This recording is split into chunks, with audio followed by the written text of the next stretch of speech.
Grant here from Shore Toyota, and in this video I'm going to take you step by step through the process of setting up and using your Android Auto, because this comes standard in all 2020 models of Toyotas. So let's hop inside this Highlander and I'll walk you through it.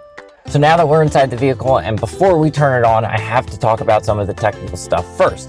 Any Android phone that runs 5.0 Lollipop will work with Android Auto, but it is highly recommended to update your system and at least be on 6.0 Marshmallow or up for the best use of the application. Next, you're going to want to go to your phone, open your App Store, and download the Android Auto app. I use Google Play. Let's get started.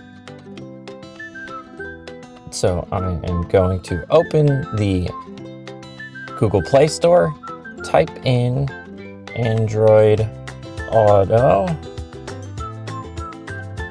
install.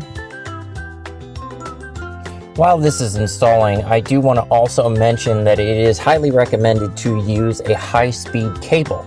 This is a significant amount of information that's going to be transferred back and forth between your car and your phone. So it is best to use a high-speed cable that came with your device. This is some of the safety information. You're going to have to grant some permissions, and this is to allow the hands-free use of your phone with your vehicle. We're going to hit continue. I'm going to allow my phone to make the calls. I'm going to allow Android Auto to access my phone logs. This is asking the device's location for a GPS. This is asking the texting and recording audio for the, depending on what version of hands-free device. This is going to allow for contacts. This is allowing your calendar, and everything is set up. This notification access is allowing Android Auto to display notifications over your regular UI use. And I'm going to allow it. This is the Google. It's asking my Google Voice to be allowed. And now that all the permissions are set and it is running, it will work. Now that all the permissions are set, and what it's now telling me is I can say, okay, Google, set up the hands-free using while I'm driving. Once you have everything set up on your phone, you are going to want to turn the vehicle off. Plug in the cord and turn your vehicle back on. Why we want to do that is because there's a lot of settings inside the phone that we just changed, and the vehicle, it just is a little bit easier for the vehicle to recognize what's going on once you have restarted the entire thing. And so now you will see what will Android Auto do. It's asking about my Bluetooth. If I want to sync that with my contacts and allow, I'm going to continue. The next thing is Android Auto is installed. Google Apps is installed. Google Maps update is needed, and text to speech. It is now updating Google Maps. These are things, because it's talking back and forth, it needs to be the most updated version. We're going to skip ahead here just in the video to the end of this installation. And it's asking, what this is basically just asking about data use. This is setting up the Google Assistant. We're going to continue. And Android Auto is now connected. You see it up there. To start Android Auto, select Android Auto on your screen. So what I'm going to do is hit Menu, and Android Auto is an option right here. I'm going to click that, and it is going to initialize. I reset this phone from scratch, so in this video it would be an actual walkthrough. So there's not many apps on here, but if I wanted to go to my Google Play Store and download something like Spotify, it will update onto the screen here. We're going to install Spotify. While that's happening, I'm going to walk you through. You would want to open up every single one of the apps that you use, because there are going to be basic initial setups that need to be done. This phone is only on Wi-Fi, so it doesn't have any contacts or the calendar here I can open up. While that is still installing, I'm going to open up the weather. Currently in Hamilton, it's 31 and sunny.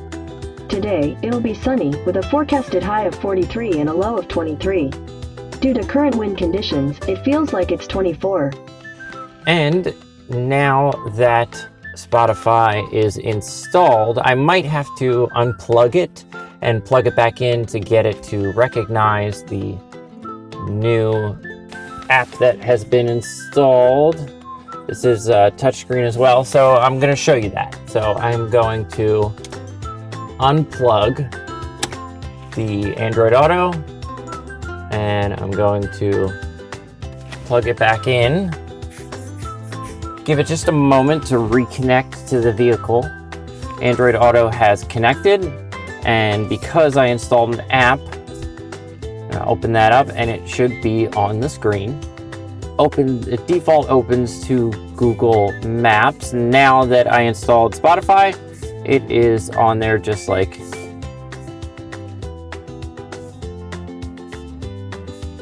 so. I'm going to take a look at a couple settings here for you.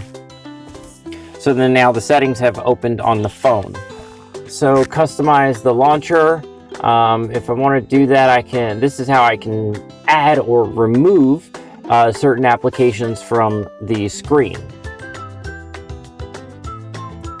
Connected cars. If I have more than one vehicle that I connect to with this phone, I can change the settings. I can change the name of the vehicle in here. OK Google detection. And as you just heard, it heard my OK Google request. And lock the phone while driving, the weather, some basic settings that you can play with to get the best use out of your device. So that is the basic setup and initialization of your Android Auto. Just remember that after you allow the application to access to your phone, turn your vehicle off, turn it back on, and plug in your phone because it needs to reconnect to the vehicle. As long as you allowed microphone access, something like, OK Google, open Spotify, play music. Okay, asking Spotify to play some music.